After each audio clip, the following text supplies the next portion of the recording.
Hopefully. Hello, everyone, and welcome to this week's edition of Between a Pot and a Hard Place. I'm Stephen Colton. And I am Chris Kirkpatrick. And I am nervous. I am excited, and I am hopeful. You know, Stephen, I think it's hilarious. We've been doing this for how long now? For a while. It's been over 2 years. I know over 2 years. I started it initially in January 2020, and then I knew you came along sometime, I think March or so. Yeah. And so, it over 2 years, close to 2.5, really. How many interviews have we done in that time? Maybe not a ton, not like 100, but we've done quite a few. Yeah. A few big ones. 3 or 4 major interviews that I never thought we would do. A couple that I was pretty confident we would do, and yeah. I mean, our very first interview was with Mark Guggenheim, and still, for the life of me, I don't know how we managed that. I really don't know. I mean, I simply asked him, and he was like, okay. And I never thought that it would be as simple as that. They always say you never know unless you ask. And then when I asked, I thought he would say, oh, I would love to, but, we can't, or it's not the timing. But no, he just, yeah. Yeah. And for a lot of you tuning in right now, I apologize. I keep looking at my phone to check the emails, because we are live here at Facebook, YouTube, and bring on the EP. Now we're hoping. So Eric Wallace is scheduled to be on here tonight with us to talk about the Flash and all that fun stuff. And then I have been emailing his assistant. And yesterday, his assistant emailed me to confirm the date and time. I confirmed, yes, this is great. And we haven't heard anything yet. So I'm going to give the benefit of the doubt. Maybe some information got crossed. It happens. Maybe there was some last minute issue that come up, an emergency, who knows? So we're waiting, and hopefully he joins in. And in the meantime, we'll just kind of roll with whatever happens. And yeah. I mean, I feel like we've made an entire podcast about rolling with whatever happens. Yeah, we really have.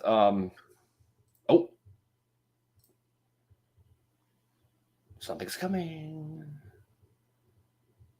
All right, so here we go. We're ready. We're not going to really delay this much because, well, what's the point of that?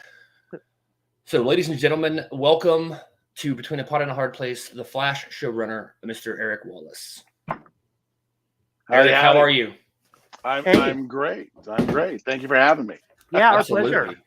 We've been really looking forward to just getting a chance to talk with you and pick your brain a little bit. And so thank you just for making time to join us here. Of course. By the way, I'm a huge Office fan, so I love your Dunder Mifflin shirt. I love it. Yes. Oh, gosh. Yeah, The Office is great. Yeah.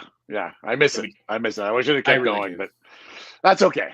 Yeah, things happen. I mean, it's one of those shows where you wouldn't want it to go for 20 years or 30. Eventually, you want it to go out on a good note, Still, I don't know. I'll try to be positive about it. So, when shall we begin? Ask me something. Yeah. I feel like, we both Stephen and I are big, huge Flash fans. Followers of the Flash and the comics. Watching all of the animated series with the Flash in it. And we both have been fans of The Flash as a TV show, live action, since its very beginning. And so I think we're about as big of fans as you could possibly have. So we're kind of fanboying a little bit here at the moment. Well, thank you. Thank you for watching. Thank you for continuing to watch. It's really appreciated, and I'm so glad. It's a really terrific show, and all of us who make it, we're so proud to be on it, and we have fun doing it. Thank goodness. Good. Yeah, I think that really does translate. If you like what you do, then I think it really shows in what you produce. I wanted to kind of talk a little bit about you and kind of what got you into the role that you're in. I know that you have a long history of doing things that are sci-fi, fantasy related. Seems like that's the career niche that you've chosen for yourself. I was really impressed when I looked back and saw that you had been involved in like Ben 10 and the Omniverse, that you had been involved in Eureka, Dark Shadows, Z Nation, and Teen Wolf. And so, and in addition to what you've done as far as with like comic books and that kind of stuff, I guess for me, I had really wanted to know about like, where did that love for you of sci-fi and fantasy come from? It's actually a pretty simple answer. I was a kid, 5, 6, 7, 8, somewhere in there, and I would go to the movies a lot with my family.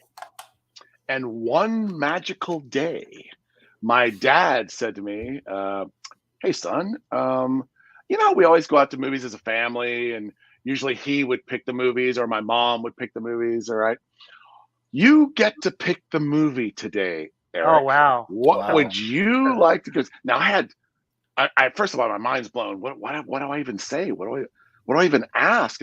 So he said, "Well, here, open the newspaper," because it was the olden days, so newspapers still existed. Right. And you looked at the movie listings. I had no idea what to pick until the following happened. So I'm looking at the paper, and there's a picture of Godzilla in the paper. Oh, yeah. Yeah. And I'm thinking to myself, because the latest, this is late 70s, whatnot. So Godzilla versus the Bionic Monster and Terror of Mechagodzilla and all, and they're playing in reruns and whatnot. And I want to see that movie, having no idea what it was. I didn't know it just looked cool because here was a monster, right? And I liked dinosaurs as a kid. And my dad looked at me like, "Oh, I have to take him to this because I said I would." Oh, because like he knew clearly what he was in store for. I did not. Right. But to his credit, best dad ever. He takes me to the movies. We go see my very first Godzilla movie, and that was it. From that point on, I'm like, I want to do this. I love Godzilla. He's awesome. And here we are, X number of decades later. So Godzilla was awesome. It was like your gateway drug into sci-fi fantasy.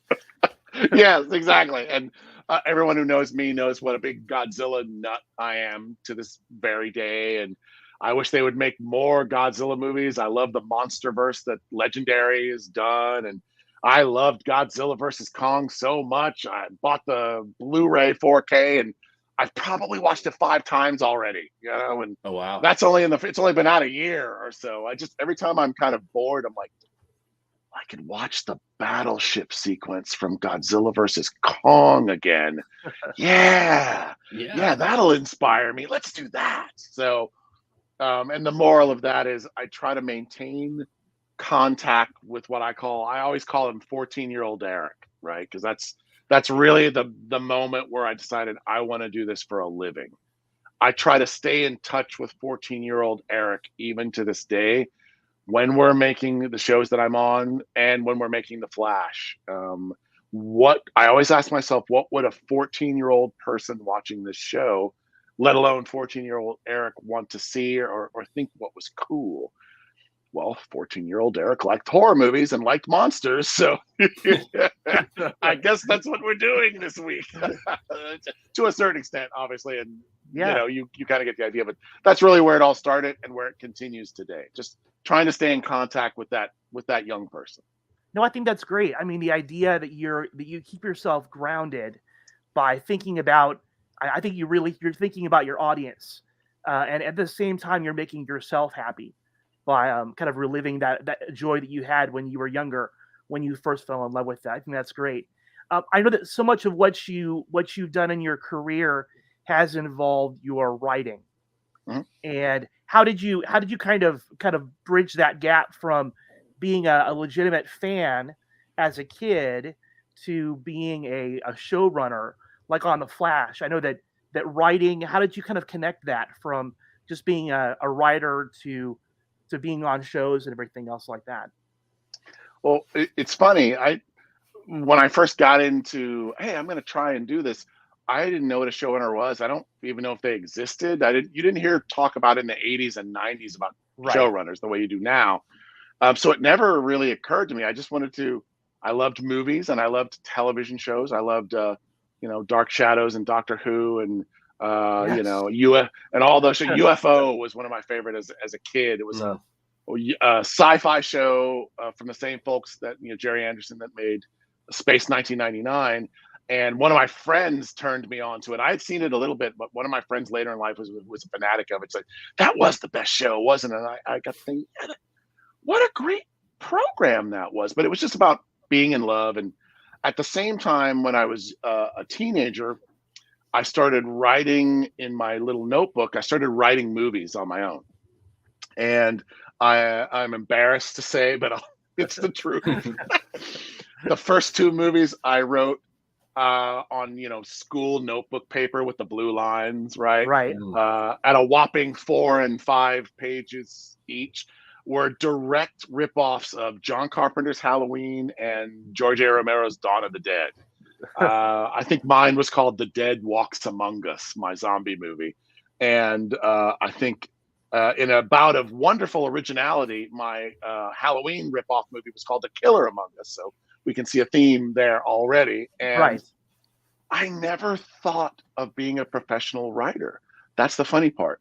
I was just doing it for fun. And I came from a very, reasonable family background, but I just kept doing it. I kept doodling, and I would seek out books and read Famous Monsters magazine or Starlog or Fangoria or later Cinefex or Video Watchdog. You kind of walk through the magazine list of the 70s, 80s, and 90s and kind of know what's my homework.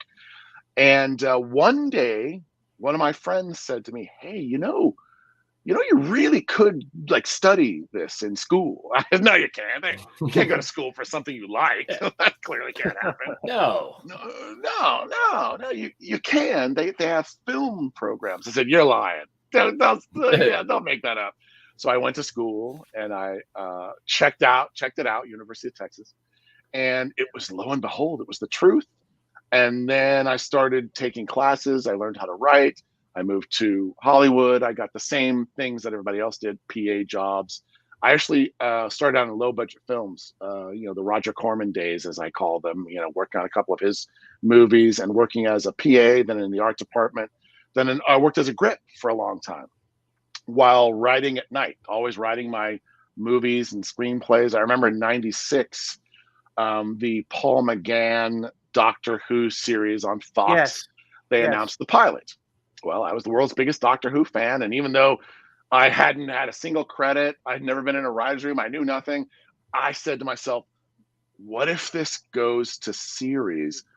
I better have a Doctor Who spec ready just in case. So I actually wrote a spec for a show that didn't exist, the Doctor Who Paul McGann spin-off show. I still have it, right? It's called Doctor Who and the Metron Society. Don't get me started. It's not very good at all. It's pretty bad. But I was a Star Trek Next Gen fan, so I adopted a 5-act structure, and I did my best. And the Doctor saved people at the end of it and all that good stuff. But I just kept doing that, and I started to run into folks who said, "Hey, if you get some guidance and a little more practice, let us help you. And you might be able to do this. You should stick at it." And then I was also writing features at the same time. I got lucky. I sold a feature script, never got made, but it was a hip hop vampire movie. Oh wow! Super fun. Maybe someday we can still get off the ground. I don't know, but I really loved music, and I loved Hammer horror movies, and specifically Chris Lee, Peter Cushing vampire Dracula movies. And I said, let's combine them. But after I sold that, it keeps feeding the fire. And I wanted to direct. I was also a musician at the same time. So this weird thing happens, I started to learn different disciplines all at once. I started to learn more about music. And then I'm like, well, how does the music go in a movie? I can write the script, but what is the connection? Oh, I guess it's the producer, not necessarily the director. The director, I know what they do. They work with actors. But what does a producer do? And I started to talk to people and learn more. And this is where that reading Starlog and reading Fangoria and Cinefex and Video Watchdog, all these things where it pays off. I started to get interested in all the disciplines while writing at the same time. not knowing that this would pay off in spades. Now fast forward, I've been on Eureka and I've been on Z Nation. I get to Teen Wolf, and I remember being in the interview with Jeff Davis. Hey, Jeff. And he asked me, okay, your samples are great. You're a great guy. What do you really want to do? He was very intense. That's what I love about Jeff. I said, I just want to make horror movies on TVs and film. I just want to write and direct and produce them and do it all. And he went, very good. And I'm like, because I thought that's what you're not supposed to say in a job interview. I thought I had blown it. I'm like, oh, this is terrible. He thinks I'm a jerk. How dare you say you want to write and direct and produce and compose? Turned out to be exactly what he was looking for. He's like, yes, I'm looking for somebody who's really passionate about multiple parts of the process, because that's what TV writing is as you rise up and become a producer. And then he said, hey, do notes on episode 318. And I went, okay. And we know the rest. That led to a directing gig on Teen Wolf. So when I came to The Flash, I already had worn multiple hats, right? I'd been a grip, so I know the kind of nuts and bolts of working with the crew because I was the crew. I knew the writing because I'd sold a screenplay, I knew directing because I directed my short films that I continued to make through the 90s and 2000s. Again, very bad films, but I kept going anyways. I just never gave up. That's why if I can get anything across in my story, it's don't give up. It doesn't matter if what you're doing is good or bad. Just keep doing it because it eventually gets good. That's just practice. Getting your 10,000 hours kind of kicks in at some point.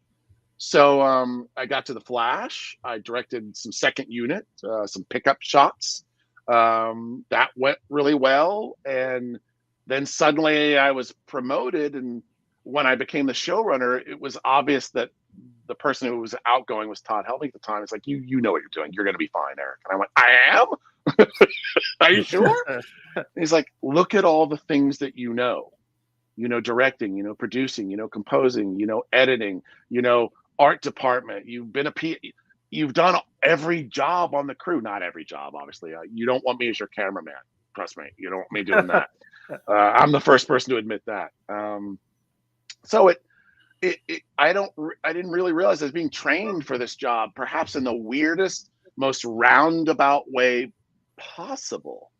So when I hit the ground kind of running on it and haven't looked back. And as long as I keep in touch with 14-year-old Eric, things seem to be okay.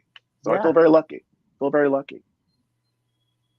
Yeah, I like what you had talked about, the idea that sometimes when you start, you write a lot of garbage, and you got to write a lot of bad before you ever write anything good. As a writer myself, I've really learned that to be true. That you just have to keep writing and you keep writing and you keep writing, and eventually you find your feet. And that's something that I've always told my students as an English teacher, that just get your voice out there, get that practice in there. So I think it's cool that it's equally true for you as it's been for me. Looking back, what have been like the projects that you've been the most proud of to be a part of? Well, I always say what I'm doing currently is the thing I'm most proud of. Right. Flash. I really love that show. Yeah. I really do. I'm not even gonna try and hide how much I love working on the Flash. It's just every day going to work is just a joy, and working with such wonderful people. I have such wonderful writers in the writers' room. I have such an incredible staff. My directors that I work with, they're just so wonderful, and everyone's so supportive at the studio and the network, and it's really wild being on a show going into its 9th season that still feels like we're fresh. It still feels like, we got plenty more stories. I don't know if I can get to all the stories in my head, Flash wise. So that's really exciting, but not including that, let's throw that out. Kind of looking back, I know what the question is. I'll tell you a couple of things. Working on Teen Wolf was a true joy. It really was. I'm so excited. There's a Teen Wolf movie coming out this year, and I can just watch it as a fan now. Oh, I'm so excited. Because that was an incredibly rewarding experience. We were making a romantic horror film every week, and it was so wild. It was so wild. It was such a family, feeling, working with Posey, and Tyler Posey was the leader of the cast on the ground, and Jeff and Russell and Tim, all the great directors. It was just a great experience. So that's definitely one of the highlights, I would say. But ironically, this is going to sound hilarious, but it's the truth, because I'm the world's biggest Dark Shadows fanatic. Writing those big Finish audios for Dark Shadows, and especially the first, I did 3. Gosh, it's been so long. Wicked and the Dead was the first one, with my favorite character, a Trask. I love all the Trask, Reverend Trask, Gregory Trask, because they're evil hypocrites who always get some crazy ending, a la Pit in the Pendulum or another Poe story. And I got to work with Jerry Lacey and John Carlin, the late John Carlin. What a wonderful man, a wonderful actor, who was just magnificent. The stories that he would tell at lunch when we were doing the recording of that audiobook, my goodness, that was a film school right there. But the second one I did, Kingdom of the Dead, with Stuart Manning, we co-wrote that. Stuart was kind of in charge of the entire Dark Shadows line at the time. And he said, hey, I really liked your Wicked and the Dead. You want to help me co-write a 4-parter with the entire Dark Shadows original cast?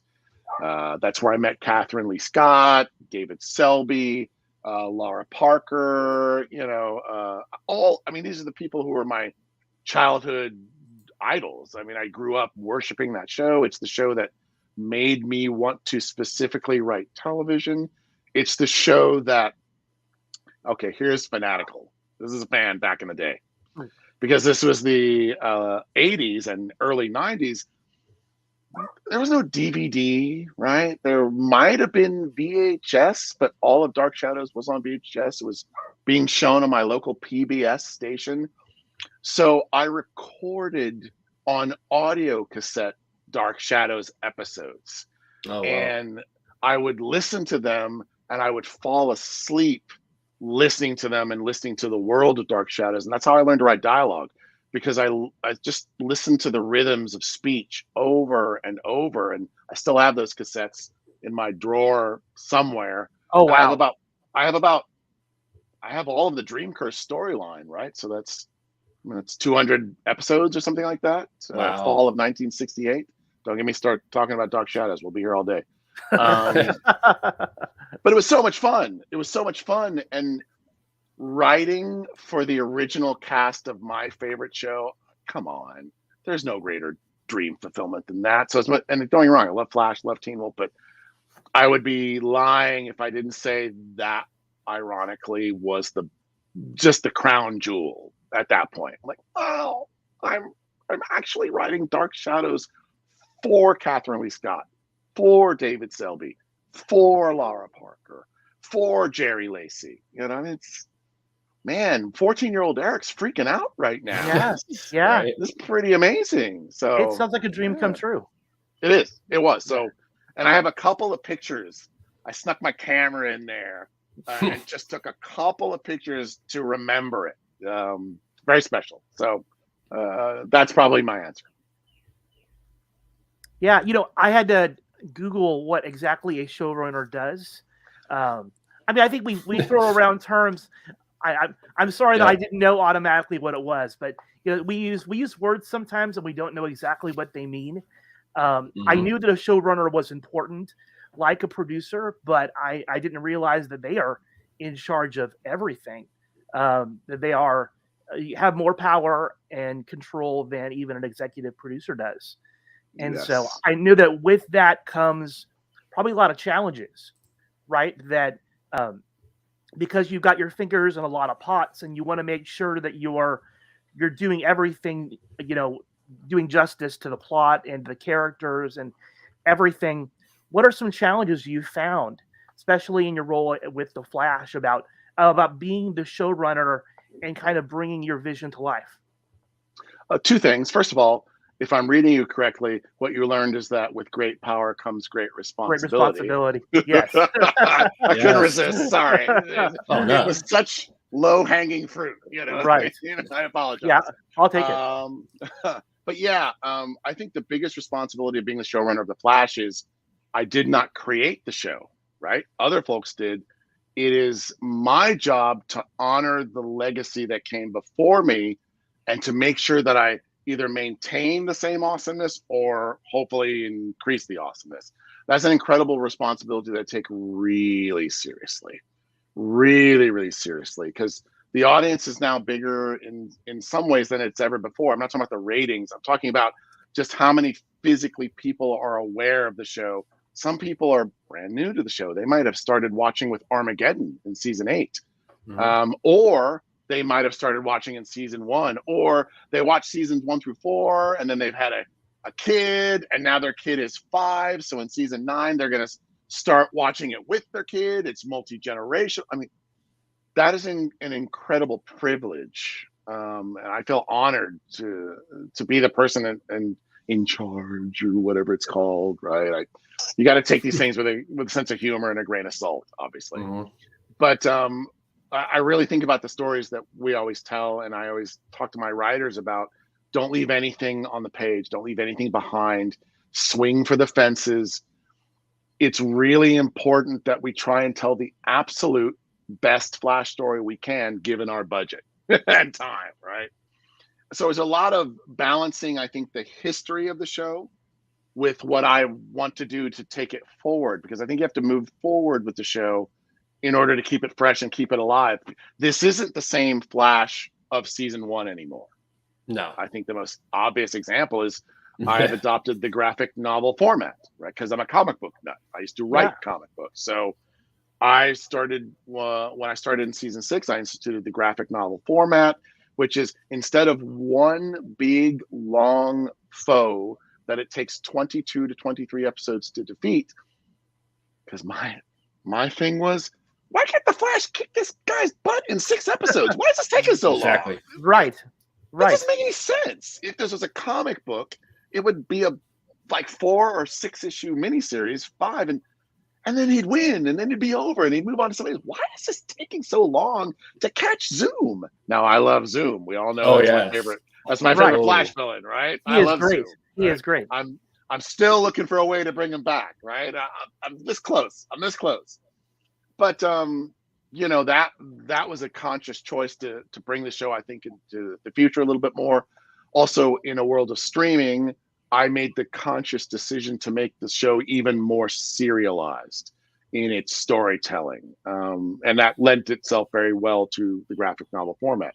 But yeah, I think the biggest challenge that I personally wrestle with is the legacy of the show that I took over, hopefully only midway. Hopefully you have many more seasons, That's tough.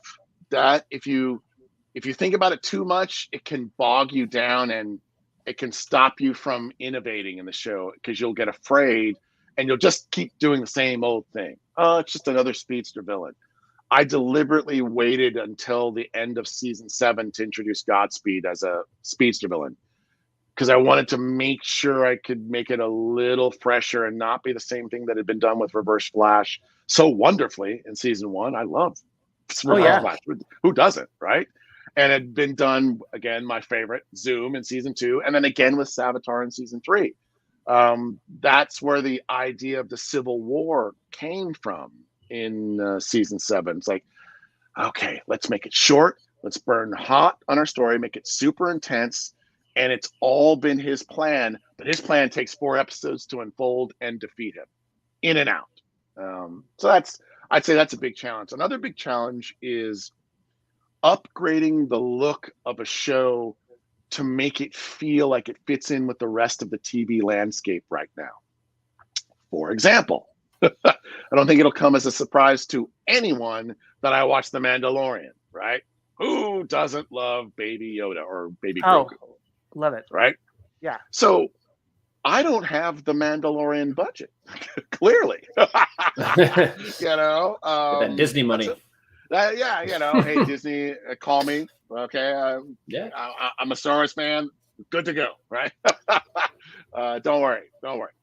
But it's seriously though, it's me looking at what's happening in my competition, in a sense, on The Boys, The Umbrella Academy, Mandalorian, all the shows that I watch regularly, and going, all right, there's some good shows out there. I got to keep up as best I can without changing the tone too much. We are a family-oriented 8 o'clock show. We're a 4-quadrant show. So I can't go as dark and as twisted, wonderfully twisted as The Boys goes, a show that I really enjoy. I can't get as deep into my big special effects battles as you can on, say, The Mandalorian, which is a Star Wars show. I'm a big Star Wars fanatic, because I don't have as many days to shoot. I don't have the technology at my fingertips, all those types of things. But I can tell crazy stories. I can push the emotional envelope just as far or perhaps further than they do, right? Because I had 5 seasons 1 through 5 to build off of, so I could really go a lot deeper, as we see in like the Frost storyline. Right. The first thing I said is, with Killer Frost, she's to not be a killer anymore. She never was a killer. Oh wait, that's a story. Becoming Frost. That's a whole arc. What does that mean? And you ask yourself, well, becoming human. And you talk about things that are hard, that you worry about, that are a burden taking over this kind of show. This is a beloved character. So you want to honor all the things that have come before. You have a wonderful actress, Danielle Panabaker, playing the character. She has some interest in she always, she's so funny. She asked me at the end of every season, or at the beginning of the season, so what am I doing next year? Where am I going? Where are you taking me? She's challenging me, right? Which I love. That's a really great, again, burden and challenge to overcome by saying, creatively, this is what we're going to do. We're going to split you up. You're not going to be in the same body. You're going to be 2 sisters now. We're going to have scenes with it. I remember when I pitched that the first time, she's like, oh, really? That's interesting. Yeah. I like that. And I said, okay, woo, all right, so far so good. And then you explore that. You let her become more human. You let her fall in love, all of the things that we did over the course of 3 years. And then we see where it went at the end, right? Yeah. Oh, yeah. Which is tough. It's tough when you love a character that much. But it was all part of that plan. That was all part of our journey 3 years ago when we went on that. I said, well, the end of every human journey, unfortunately, is the same thing that we all have to deal with, our mortality and things like that. How interesting would it be to see that through the eyes of Frost? Because when we wrote her at first, we were writing her in season 6. I said to the writing staff, I said, imagine this person is like a teenager. They feel so much. They think they know everything, but they don't, right? Let's write her from that point of view. And then in season 7, okay, now let's write her from the point of view she's grown up more. She's in her early 20s. She's in college now, maybe about to graduation, got to go out in the world. And then same thing in season 8, knowing where we were driving towards the end. Now she's going to have her first real kind of mature relationship. She's a woman. She's come into her own. She's a human being. She reconciles with her mother. It's all part of the character's emotional journey. And then she rides off into the sunset by saving the entire world and defeating Deathstorm. So it was if you think about it too much, you can freak yourself out.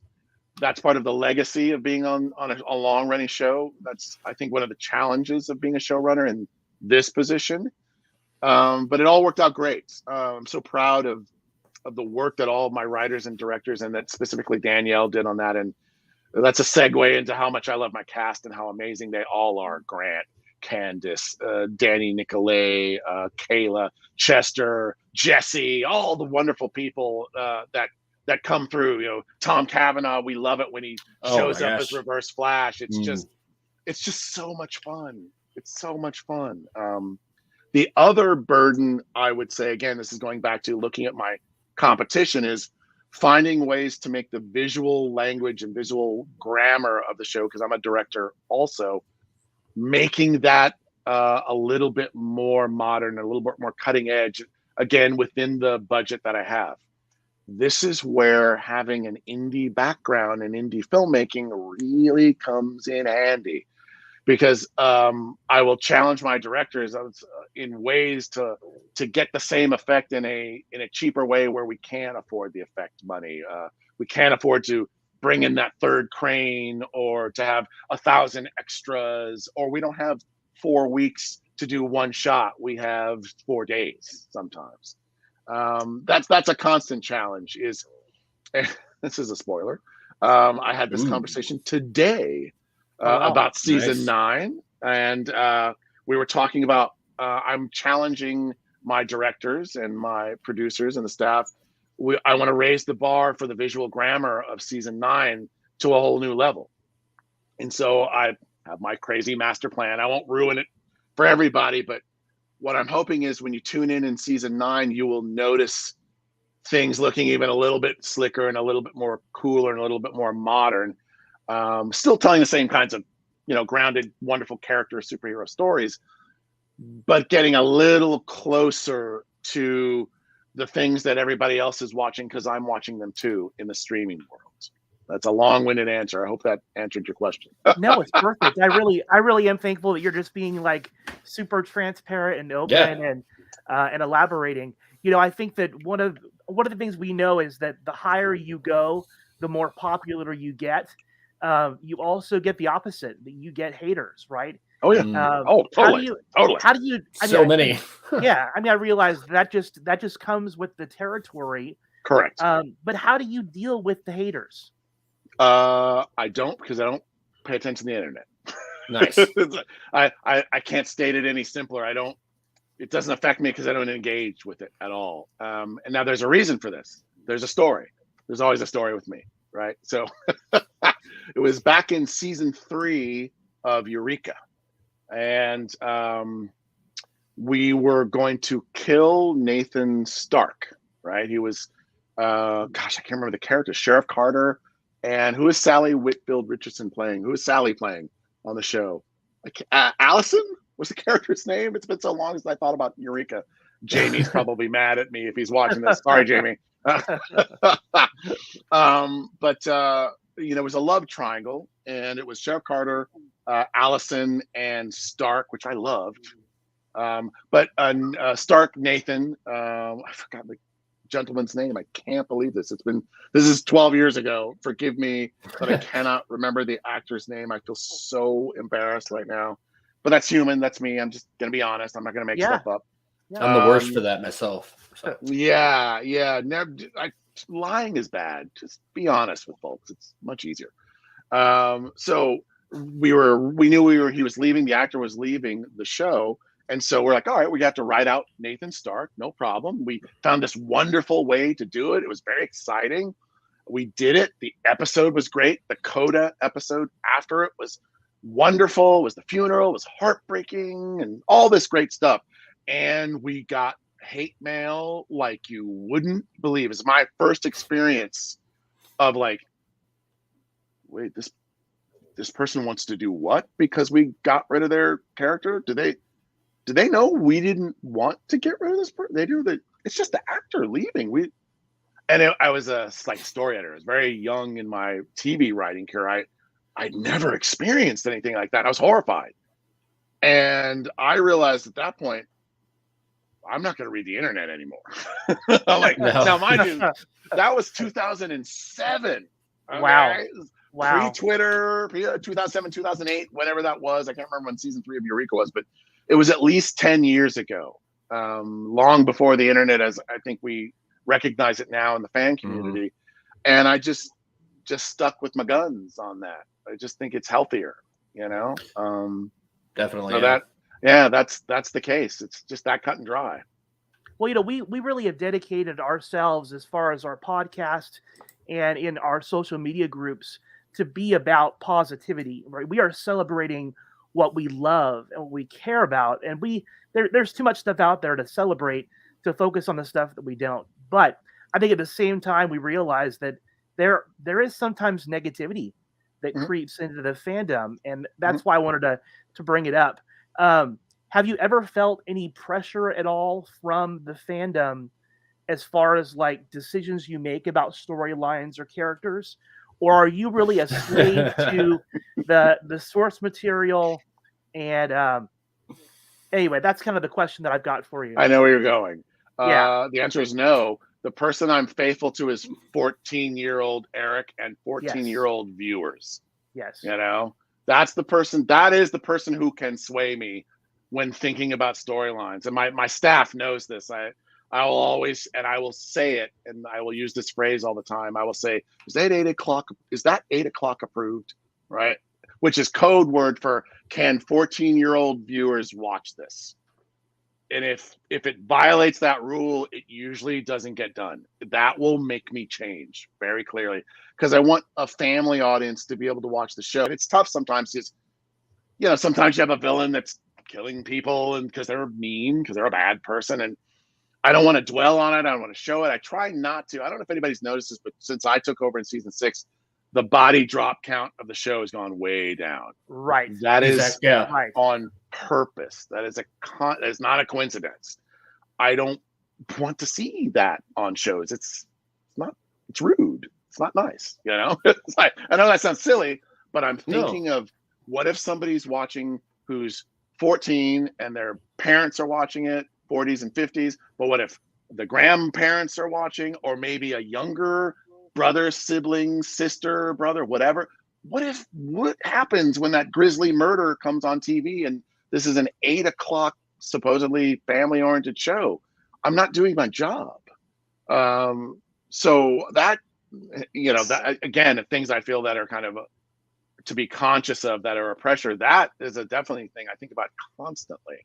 And I try not to push it too far, even though I love horror movies. You know, it's the opposite of when we were on Teen Wolf. In Teen Wolf, it was, oh, what can we do this week? What are the Dread Doctors going to do? Are they going to pull out someone's teeth and then eat them? Yes, they are. You know, so I can do both. Ironically, that's what's so funny. You know, but I have to curb myself, and my staff is very good at saying, Eric, don't pull out that Teen Wolf stuff. Stay in Flashline. Is that 8 o'clock approved? And I go, you're right. It's not 8 o'clock approved. Thank you for checking me. So it's having that transparency and open communication with the writing staff and with my directors and my fellow producers. Again, it's a group effort. I'm not doing this alone. I have a vision for the show. I lead out of the gates, and then I want that collaboration. That's what it's about.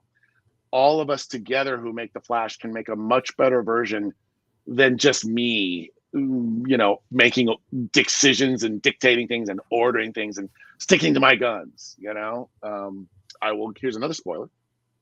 Although you won't make any sense to you until you see the season finale. Okay. There's a moment in the season finale, in the cliffhanger, that I'd always been wanting to drive to, and I wasn't sure how, because sometimes I'll have ideas for stories a year or two in advance. Mm-hmm. And one of my writers, Thomas Pound, thank you, Thomas, had a great way to do this. And he showed me a picture, right? That was right out of the Flash comic books. And I went, and it all clicked in. I said to him, I said, I don't know how, I don't know when, but yes, Thomas, that's going to happen. And you will see that at the cliffhanger moment in the 2-part season finale this year of season 8. That's what I like, right? It's like that collaboration, that inspiration. And, you know, I'm grateful to my staff that they feel that the atmosphere that I've created is open enough, that the communication is transparent enough. Those are important things to me, compassion and transparency, that they can feel their own ownership of the show and bring their best. I think that's how you get the best out of people, when you empower them, you know, to take ownership of things. And I always say to them, I say, my ideas are super crazy, out crazy me. Okay. And lo and behold, they're really good at it now. It's excellent. I love it. So that's there great. you have it. Yeah. There you have it. There's one question that everybody's been asking us, like we talk about it on the podcast, and I'll go ahead and throw this up on the screen. As Corey says, you know, my number one question, when are we going to see Barry create or start to create Gideon? Because Gideon has been such a huge part of everything, and we know Barry creates Gideon, and everybody's like, it didn't happen yet. Okay, it's funny. It actually was supposed to happen this year. It was supposed to happen in what episode? Because we want to see it also. Yeah. Because we're fans of our own show. Yeah. What episode was it? Was it 12? It was 12 or 13, right around. It was going to be part of the, I believe, part of the Death Storm storyline. I can't remember, but we ended up, it was getting forced in there.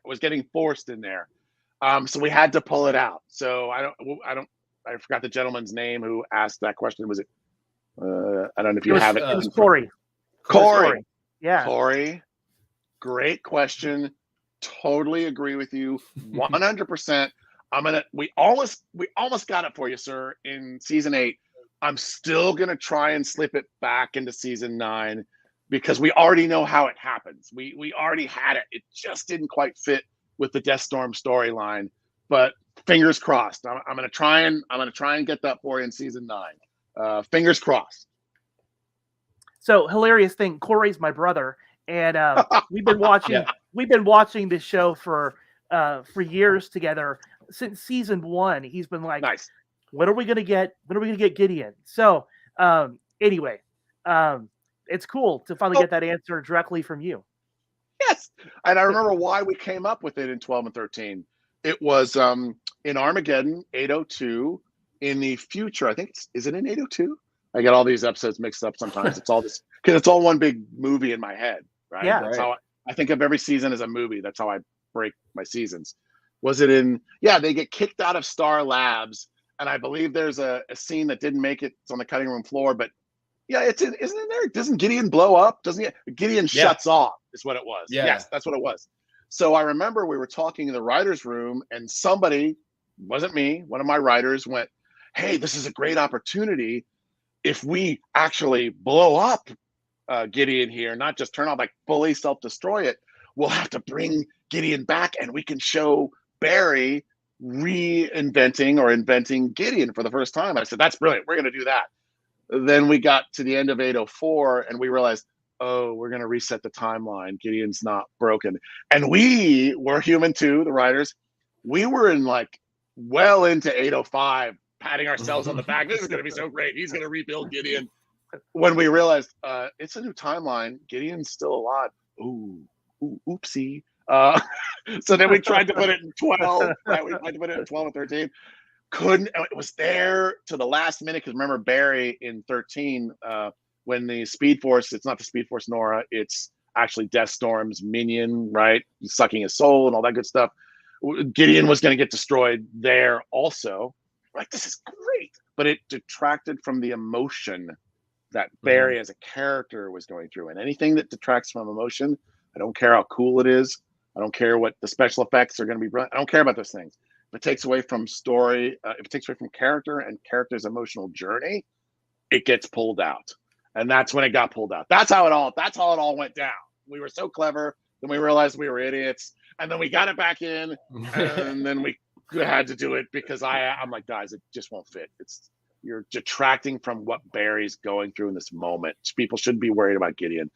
You're right, Eric. We'll take it out. And then it got taken out. So it's on me. My bad. But we'll get there.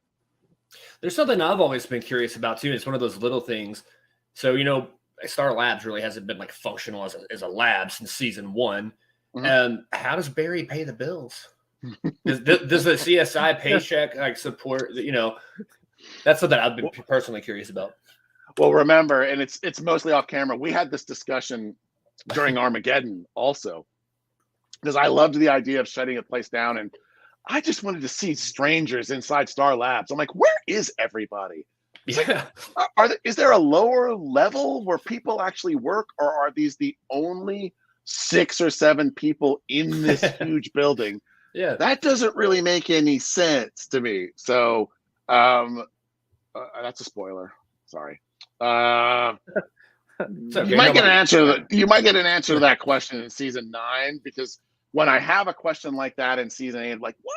Where is everybody? And how is he paying the bills?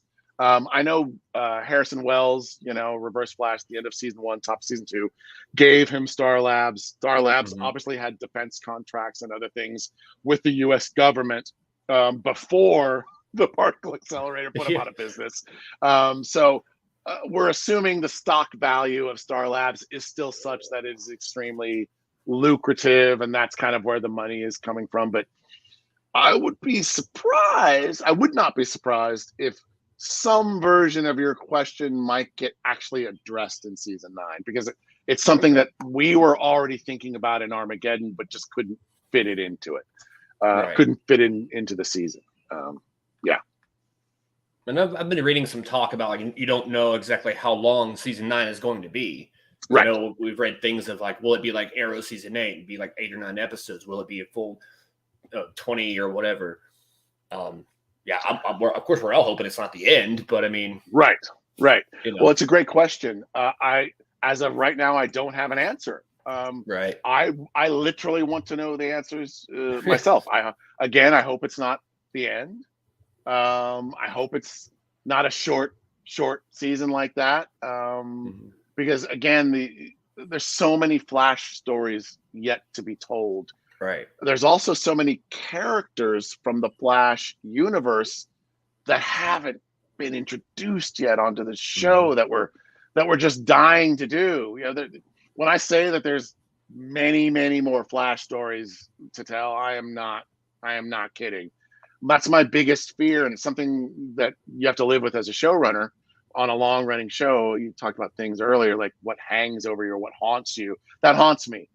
Oh, what if I never get to tell blank story? That's where Despero is one of the things. Despero worked out really great. I had been dying to get Despero onto the show since season 4, but it has to be for the right reasons. It has to fit with Barry's emotional story. You can't just say, I want Despero on the show, so we're going to do it. Well, why is he here? It doesn't make any sense. Plus, also, Despero, if it was the Flash of season 4, Despero would have defeated you, Flash, in 2 episodes. Okay, right, right. It wouldn't have been much of a fight. So it wasn't the right time. We had to level up. Obviously, the theme of season 8. That's why Despero was chosen. It's one of the reasons. It's tricky. It's tricky, and I have totally forgotten the rest of my answer because I forgot what your question was. So I think I forgot what it was too. I do have one side comment to make. I know that the actor who played Despero. Oh, it was about how many episodes? That's what it was. Yes. I'll get back to that in a second. Yes. But no, the actor who played Despero, also had been in one of the episodes of Doctor Who, when he played Van Gogh. Did you? I know that, again, I'm a huge Doctor Who fan, and knowing that you love that show as well, did you have sort of a geek out moment there yourself? I played it very cool. Okay. I was very cool. However, because there's a story here. So I actually ran into Tony at a Starbucks when I was on Eureka 5 or 7 years earlier. We worked across the street from a Starbucks, and we were on just a coffee break from the writer's room. And I went and I'm like, oh my God, it's Vincent Van Gogh from Doctor Who. Now, I was not so cool in my younger self the first time I met him. And fortunately, he's the nicest person ever. And he does. And I told him this story when years later when I hired him. I guess that sounds weird to say. That's very strange. It's very surreal sometimes, right? And I told him the story. I said, I met you in the Starbucks. And I said, oh my God, it's Vincent Van Gogh. That's my favorite episode. Matt Smith is such a great doctor, and you're so awesome. And you made me cry. And he's like, you're going to make me cry. This is wonderful. And he was so kind. He was such a nice person. And he laughed when I told him the story years later. He's like, well, thank goodness I was a decent chap, that kind of thing, So it's pretty funny. So I geeked out the first time I met him, not the second time. I was very, very cool about it. Very, very professional. Very professional.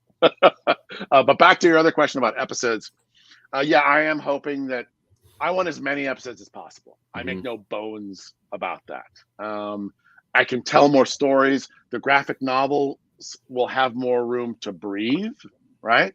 Plus, I can fit in more graphic novels into a season. What I loved about this year is this is the first year we were able because we got 2 extra episodes. It was going to be an 18 episode order, and then they increased us to 20. Thank you, Warner Brothers and CW and all the wonderful folks over there who support us. We were able to, because the whole ending of this season would have been completely different if I had not gotten those 2 extra episodes. It would have been still Armageddon, still the interludes, still Deathstorm Rising.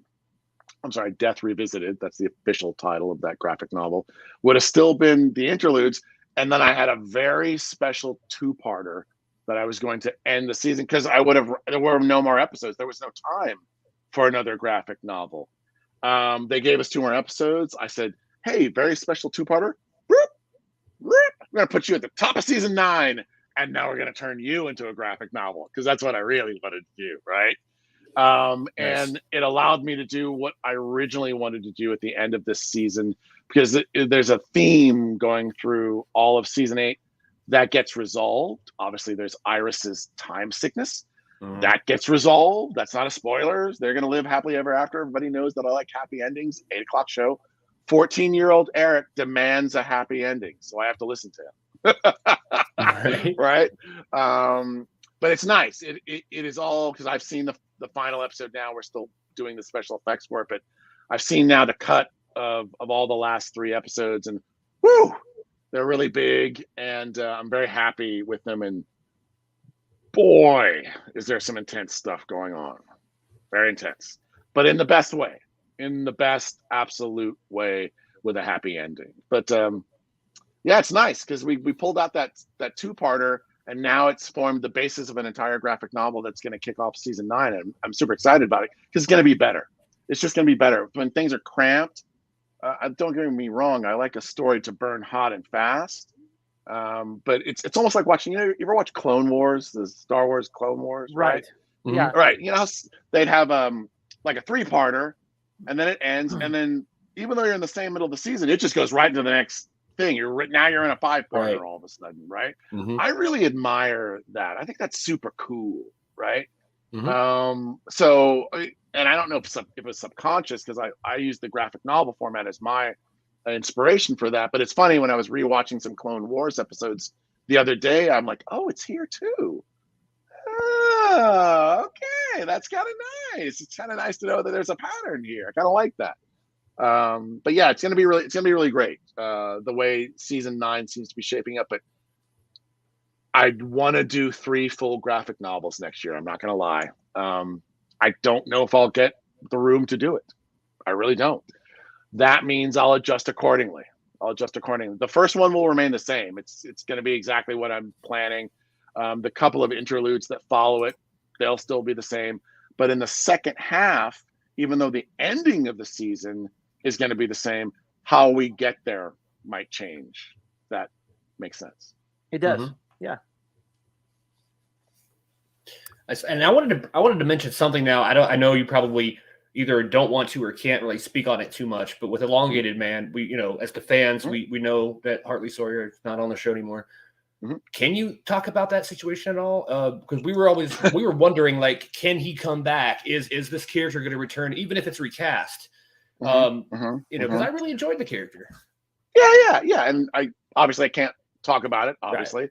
Right. But yeah, it doesn't mean the character's gone from the show forever. I was reading Elongated Man for too many years as a Flash fanatic. There's a relationship in the comic book. So there are no plans for it right now, just to be fully transparent with you. And as you've seen, we've tried to keep Sue alive in the show. Right. The actress who plays her, Natalie Dreyfus, is just terrific. She's part of our Flash family. Mm-hmm. So we want to keep Sue alive. In fact, we were talking about her today in season 9. Nice. Hey, surprise, Natalie. So I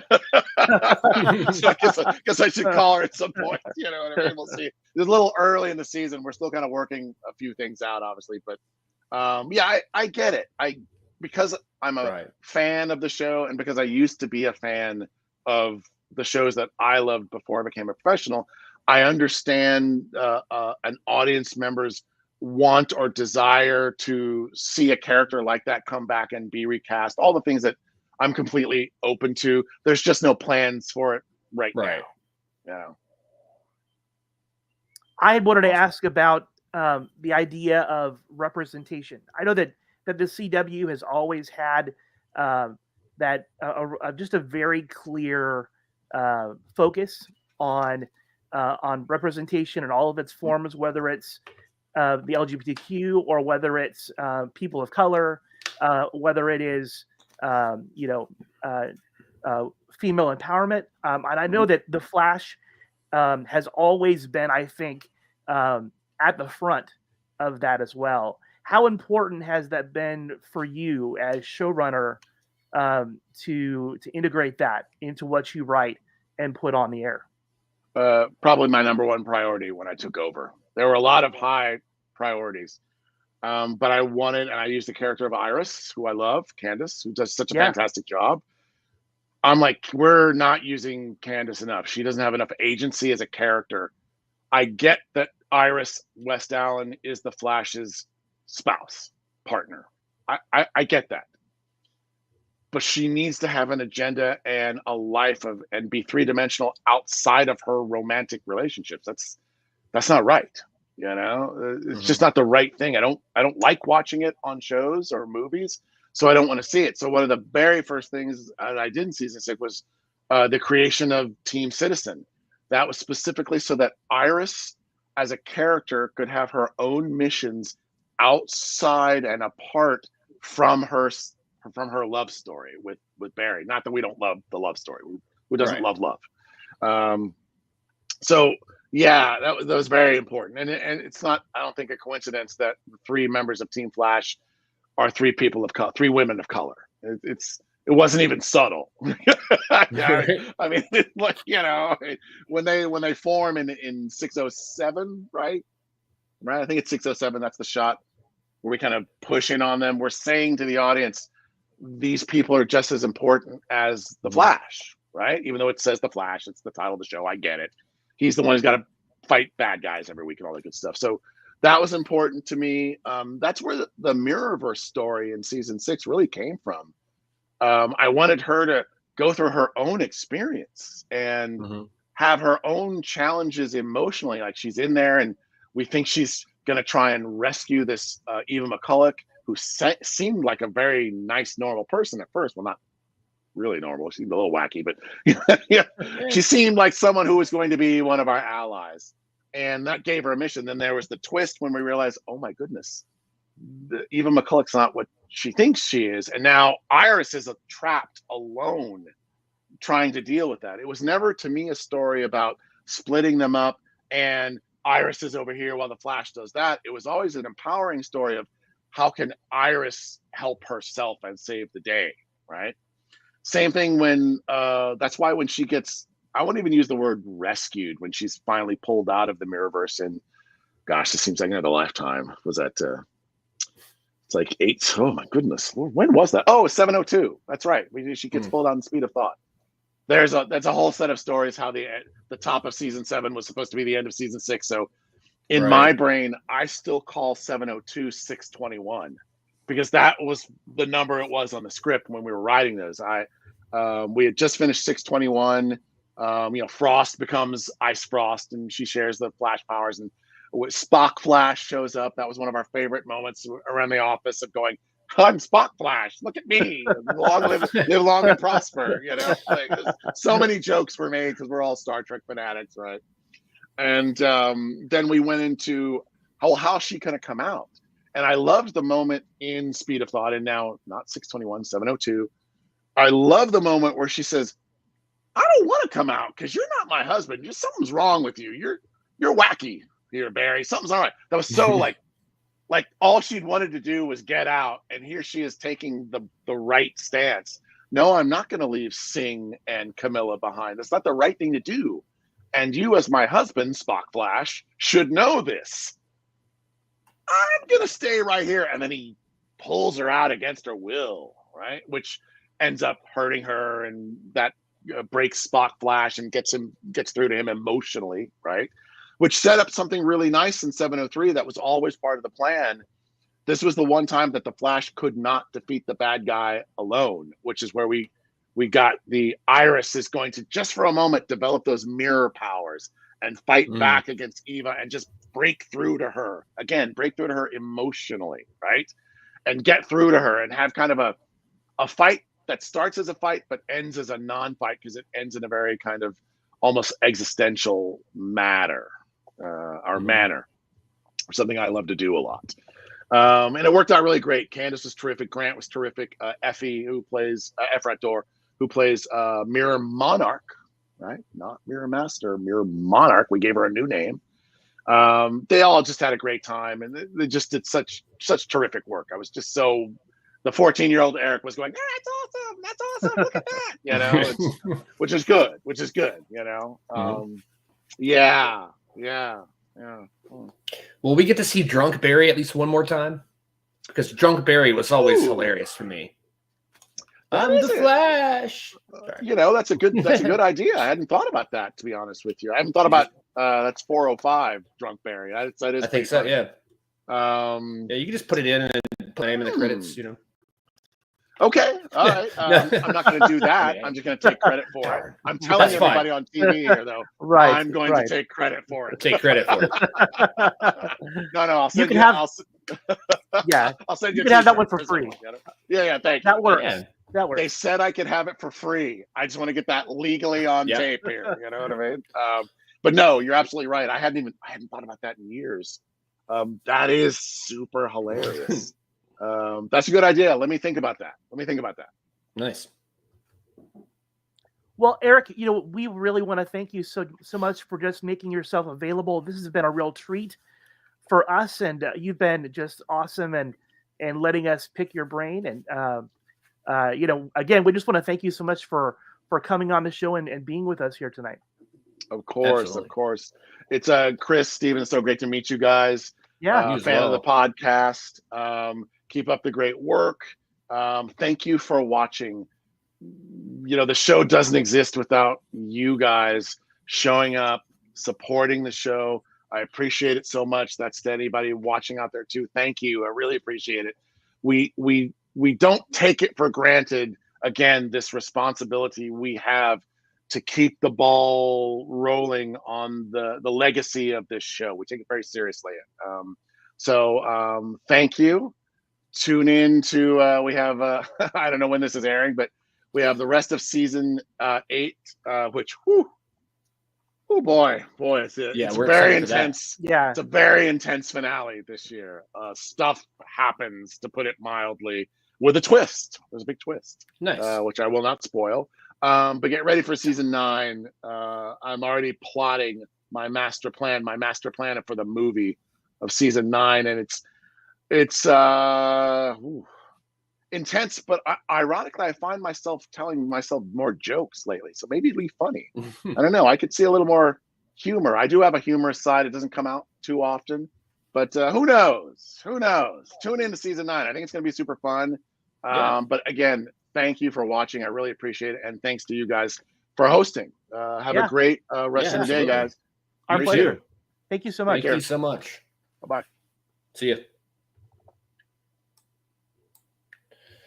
All right. That was great. Fun. I know, there were a few other things I wanted to talk about, but I know he had been here. It's already been an hour. I'm like, holy crap. I didn't realize it'd been that long. I know. I found myself, as I always do, usually with big interviews, like just watching, like, oh yeah, I'm part of this. Hey, Drunk Barry. But yeah, and I wanted to ask more questions, but I know the questions I had, we would get the same. Can't tell you that. Which understandably, like, is Grant Gustin going to be in the Flash film? Look, don't know. And you can't. And I just had to bring up the Hartley Sawyer thing, because not so much of like, hey, talk about Hartley Sawyer. Is he a jerk? Nothing like that. I was just genuinely curious about the character. No, I think that, I think what came out, I think was good. I had a couple of follow-up questions that I had kept in reserve, and I decided not to go that direction. And so, again, I think that what he ultimately said, I think spoke far more than just simply our questions. Right. No. And I feel bad for some of you who I didn't, there hasn't been a ton of comments, but I was really just so focused in on what Eric was saying that I didn't want to just start bombarding him with questions and comments. Dan, hi, how's it going? We're going to get you back on the show, not back on the show, but reschedule you for the show at some point soon, hopefully. Quick karaoke Barry. I didn't see this one before Eric left. Is there a Flash or on Bizarro World 2? That would have been awesome. That would have been great. Bizarro Flash. And we all know all of you watching this now, if you see Drunk Barry again on The Flash, that was my idea. And he said it. It's my idea. They wouldn't put my name in the credits, though. But that's okay. He can have that, but just know, everybody. No. Yeah, we'll know. I went back in time and invented Drunk Barry. That's my credit now. Yeah, and then you invented Gideon. I think so, because I think maybe Barry invents Gideon while he's drunk. Like, I'm the Flash. Right. Oh, hello, Gideon. That would explain a lot. And the reason he calls her Gideon is because he's trying to say giddy up because he thinks he's riding a horse, but he's so drunk it comes out giddy up. And then that was bad. But I think we should leave the writing to Eric Wallace. Yeah, probably. Yeah. So I think it's hilarious. I think it's so hilarious that before we go and do these interviews, almost like it's a tradition, Steven, you're always like, oh, I'm so nervous. I don't think I can do it. And I'm like, it's going to be all right. It's going to be okay. And then they come on and we realize, wow, Eric's just he's another super fan like we are. Exactly. Because I had a lot of questions in my head, or not questions, but more like comments, observations of, the we are the Flash, lightning rod. A lot of the stuff that we might not always love, but then, like you said earlier in the show, we try to focus on the parts we like and not going to sit here and be like, Eric, why did you do this? Why did you do it? Because he's fully aware that not everybody's going to like every single word that he puts out there for the show. But what he said about his 14-year-old self and is this 8 o'clock approved, this kind of stuff, that put it into perspective for me. So it's like, okay, this show isn't just for me. This show is for millions upon millions of other people, a lot of them being children. So, like, of course you can't have Reverse Flash rip Iris's head off. Okay, I can understand. But yeah, I mean, he does have a very clear perspective and view on what he wants the show to be. And I think it was really great to hear that from him about the process that he goes through. Mm-hmm. And that it's not just him, though he kind of does give direction and vision, and he lets people know where he wants to go with things. He's got an entire room of people that are working to make the story as good as he possibly can. Absolutely. I thought that was great. You know, how often do you get opportunities to pick the brain of somebody like Eric Wallace, who is making it happen? And for a minute there, I was like, can you call Grant Gustin right now and put him on speakerphone? No. I mean, it would be cool, but he probably could. He probably could. He's like, call him. He's in my office. Like, Grant, come here. And he runs in there really fast. Oh my gosh, how cool would that be? I know. And it was funny because when he was telling the story about how, like, he was talking to Danielle Pennebaker about the Frost storyline, I just, like, daydreaming, kind of like imagined her walking onto the frame and going, hey guys, this guy's really awesome. I'm like, she's there. I don't know. So that's funny. Oh gosh. And I was going to ask him about the roof for Star Labs, how it's always damaged. Yeah. But I saw in another interview that he did, I didn't want to like ask him the same exact thing again. Somebody had brought that up, and he said by the end of the series, he plans on having it fixed, but we don't know how or when or why, but it does get resolved. And I love the little teaser he accidentally almost gave us, or maybe it was all part of his plan to tease us on purpose. But when I asked how could Barry and like 2 other people run Star Labs for like 9 years with no income, they've already been planning that. And he almost let it slip. He's like, well, funny you should say that because of the plan. Oh, wait a minute. I'm like, you should have kept going. You should have kept going. Tell us the entire story. I think that he, like a lot of us, he gets excited and then he lets some things slip. Though, like he said, we won't really realize that it's a spoiler until later. Right. Star can't really afford the repairs. Well, I mean, yeah, that's true. I guess.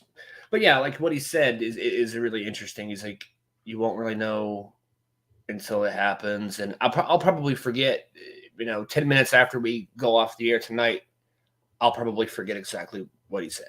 Yeah. And I'll find myself rewatching the show again and again, because with the Mark Guggenheim episode from like over a year ago, I remember later on watching that over and over.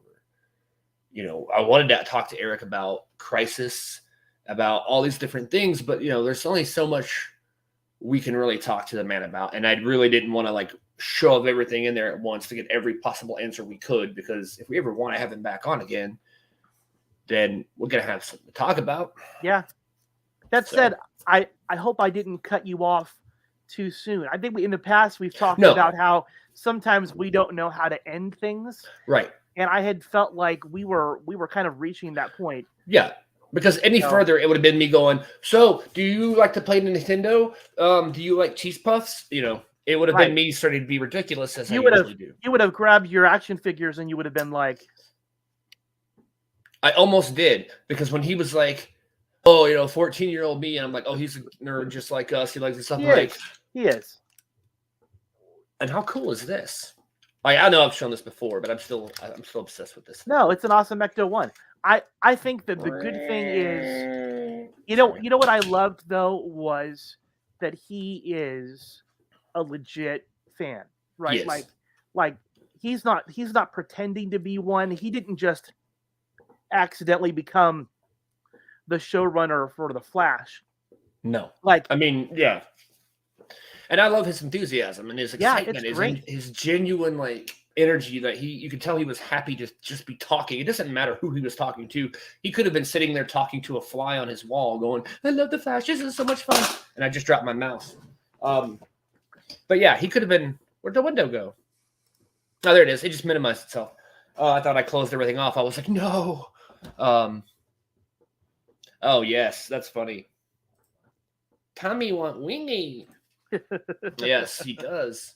But no, I love that. And so I was able to kind of overlook the moments of the Flash that I thought were maybe less than stellar, because his enthusiasm and excitement and genuine respect for the characters, I was like, okay, he loves what he's done. Other people have loved what he's done. I don't love every single moment, but you can't have every single moment be great, because if you do, eventually you'll run out of ideas. You'll run out of things to do. And as he mentioned, there are tons and tons of stories. And everybody, the stories that they do have, and you brought up the representation, not everybody can relate to every story, but it's important that we don't, because not everything is about each one of us in ourselves. There's more people out there. There's more, I guess, more personalities that can relate to different stories. So it doesn't all revolve around one type of fan. So I like that. And I really wanted to ask him who dies in season 9 or these things like that. But I know he wouldn't tell us anything. I was going to try to trick him, but he was such a genuinely great, energetic, fun person to talk to that I was just more of a fan of hearing him talk. I didn't really want to be funny or push or, try to trick him like we tried to trick Jordan L's ass when it kind of worked. But you could tell he was really, really excited, because all his little giddy little moments where he's like, I can't talk about that. I'm like, I love that. That's me. If I were making it, that's how I would be. I don't know how long he typically does interviews for. I don't know. I think it amazes me even when I watch TV and they do an interview for TV and it might be a minute or two. Yeah. And the idea that we got to sit down with him for over an hour. Yeah. That's pretty amazing. I mean, I was curious. I was like, is he going to run out of steam before we do? Because he was just going, and I love that. You would be like, hi, Eric. Well, there's a story behind that. So, when I was, I love that, though. I'm not complaining, because he always has something to say, and I love that about guests. No, they're never dull or boring, they're always have that energy and always know where to go. And I guess being in charge of an entire show for 3-4 years now, it's you've got to program that way, I guess, to keep going and to never get too comfortable, I guess. Ghostbusters Afterlife is the bomb. It is. It really is. This is actually a Transformer, everybody, and let me show you. No, I'm not. One day, I did do it one day, but one day on the show, maybe if we ever get to talk to Dan Aykroyd or something, who knows. And I would love to talk about Stranger Things. Not tonight, because we're going to wrap up here in a minute, but I'm excited to talk about Stranger Things coming up. I watched all 7 parts or episodes, whatever. And there are the final 2 parts coming out in July, I believe, July 1st, maybe. And at first I saw that there were only 9 episodes. I thought, that's all? I thought they would go to at least 10 or at least 10. The other volume comes out in July. Right, which is the final 2 episodes of this like season or whatever you want to call it. But when I noticed there was only like a few episodes compared to like one less than usual, like 10, 10, 10, and then 9. I'm like, hey, wait a minute. But then I noticed that each of these episodes, we're getting so much more content this year than we ever have in any other season. Because every episode is way over an hour. Some are hour 10, hour 15. The finale is like 2.5 hours. So that's great. And I love where the story is going. So I will look forward to us having a nice long conversation about Stranger Things next week. The other one that I hope that you're watching is the new Obi-Wan. Not yet. I haven't watched it yet. I don't know what it is. I guess because like that's the only thing on Disney Plus, and I had Disney Plus, and I think it canceled because I didn't auto renew. I always turn off auto renew on all my stuff, unless I plan on having it for multiple months, like Hulu, things like that are very cheap, and I just watch shows constantly on those. But big services like Netflix, Disney, HBO, I always cancel them as soon as I renew them, just in case I decide I don't want to watch it. I don't want to forget and keep renewing and paying for it and not use it. But I need to get that again because I'm really excited. I read that, of course, we know Darth Vader is either going to be involved or already has been. I haven't seen any of it, but I read that James Earl Jones is the voice again. So that's awesome. The guy's 90 years old? He's probably, I mean, he's older than Star Wars. Yeah. Well, obviously, because like the dude did the voice in the first movie, so obviously he's young. He's older than that. I mean, I'll be honest and say though that I would watch that show just for Ewan McGregor alone. That's cool. Yeah. I know it's after episode 3 and before episode 4, but I'm wondering how close to either side this falls, because I know Obi-Wan's a little bit older, but he's not like old Ben Kenobi old, from episode 4. So it's got to be closer to episode 3, I guess. So we actually we've got a pretty good idea as far as the timeline, because one of the major characters that gets introduced is young Leia, who says that she's 10 years old. So we know that from Revenge of the Sith, when the twins get separated, one on Alderaan and the other one, yeah, exactly. Okay, cool. So we know it's been 10 years. What this is really telling us is the story of what Obi-Wan has been up to all this time. And so we'd always just thought that he had been quietly observing and living this monastic existence. And there's a lot more that's been going on since then. So, and they could do so many sequels, like season 2, 3, 4 if they really wanted. And I mean, because you got another 10 years of history, basically, 10 to 12 years. I don't know how old Luke and Leia were in the episode 4. Like I would say in their 20s at least, 22 maybe. So that would be cool. Yeah, absolutely. Well, hey, I think we are fast approaching that time. This has been an awesome episode. I really feel like it was great. It was great. There are just kind of like surreal moments in my life where I'm like, are we really doing this? Is this really Eric Wallace? And I had commented on that earlier about the idea that, in my everyday life, I don't think that I would have had opportunities to go to and speak with people, like Eric Wallace or Eric Goins, or Jordan Elsass. Yeah, and then the other guy. I could see him now, and I could hear his name, but just like Eric Wallace said earlier, I'm terrible with names. I'm so sorry. Yeah. 5 minutes later, I forget. Collins. Yes. Alex Collins. Yeah. That's right. Wow, I'm terrible with names. I'm like the guy that played the character with the mask, or with this, or with that. Oh my gosh. So anyway, Stephen, as always, it's been a privilege. Oh, absolutely, yes. It has been, and hopefully we can get more people. We should have asked Eric if his mailman could come on, or whatever. Like, what's it like delivering mail to Eric Wallace? Well, his assistant comes down. And we're looking forward to you joining us as well and talking some Ninja Turtles. Yeah, great, Dan. Just so you can see them live, we'll get it. Oh man, Super Shredder fell over onto Donatello, so it looks like they were in a very inappropriate position. Oh no. Yeah, Donatello doesn't seem too happy, but it's now become a LGBTQ rom-com. Yeah, well, I did do a drawing. I mean, not to make fun, but I thought it was cool. I did a turtle drawing. I don't have it anymore.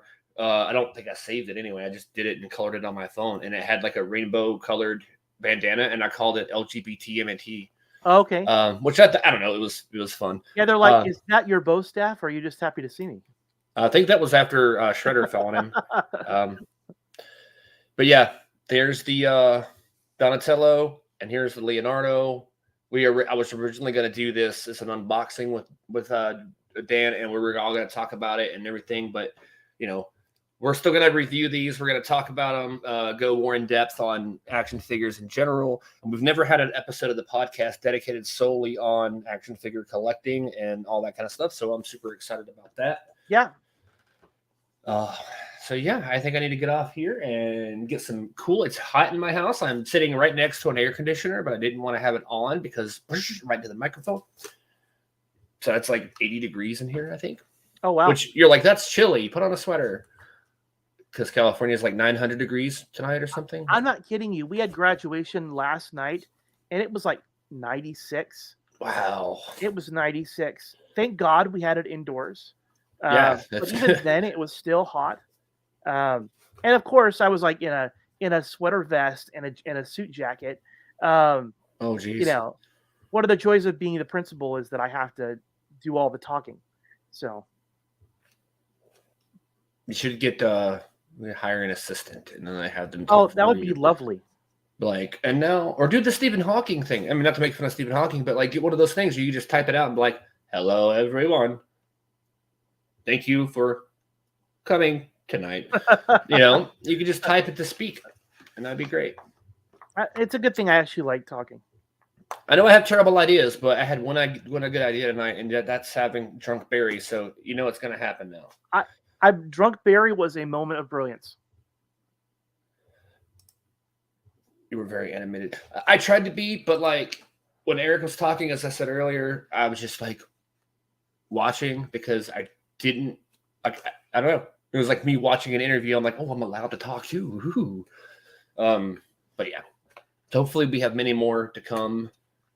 And yeah, so we're going to wrap it up. And it's been fun, everybody. Thanks for joining. Thanks for tuning in. And if you're watching this later, why didn't you watch it live? Shame on you. But subscribe regardless, and tell your friends, tell your families. And we try to, we should have told Eric that we try to keep the show 8 p.m. approved. Yep, for 14-year-old Eric. Yeah. This show is now dedicated to 14-year-old Eric. Yes. This pod is bitching. Okay, so I wonder if he wrote that. Was that season 6 or 7? That was in the end of 5, right? Yeah. So okay, never mind. At the end of 5, if the House is Bitchin' line came out in season 5, he probably didn't write it. He might have though. I don't know. We'll ask him next time. He started writing for the show in season 4. That's right. He did start writing. Maybe he did write that. Maybe he did. Now I need to know, and I'm like gonna email his assistant. Could you ask Eric for me if? But all right, yeah. This is I need to shut up now, and go. I'm just excited still, and the energy is still there. I'm gonna go run 10 miles or something, maybe. Who knows? So we'll get you all. I guess we're gonna try to come back on Sunday at a normal Sunday time, and talk about. I guess the what's that show called? Stranger Things. Now, see, my memory is terrible too. Like, what's that show called? The one with the little girl. I hate how they shaved her head again. Spoiler. Well, and she's not so little anymore. No, she's actually the actress is actually 18 years old. Wow. Now, and she was like 14 when they started or something. So that's insane. It makes you feel old. Oh, I've been watching those kids since they were kids. Anyway, thanks everybody for joining. I'm serious this time. It's been fun, and we'll see you all Sunday night. Have a good night, everybody. See you. Adios.